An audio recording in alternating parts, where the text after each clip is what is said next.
قرح الفراش او البيد سورس من اكتر المشاكل اللي بتواجهنا كتمريض، وخصوصا الاي سي يو هي البيد سورس. في البدايه قرح الفراش ديت مش مرض جلدي، لكنها اصابه جلديه، وان العامل الرئيسي لقرح الفراش هو قله حركه المريض الكونشوس وقله تقليب المريض الانكونشوس. فنتيجه قله الحركه اللي بتحصل للمريض بيحصل فيه ضغط على الاوعيه الدمويه او البلاد فيزلز اللي موجوده في بعض المناطق، ونسبه وصول اكسجين المناطق ديت هتقل وهيحصل فيها تلف، هيحصل تلف في الأنسجة فهتسبب البيد سورس.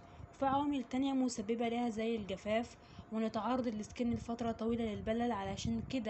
علشان كده كتمريض لازم تكون حريص ان البيشنت يكون دايما موست اللي هو رطب لأطول فترة ممكنة. واكتر المناطق هتكون عرضة للبيد سورس زي كده، وكمان لها درجات وهما 4 درجات. فلازم تتبع جدول تقليب وتخلي المريض على مرتبة هوائية.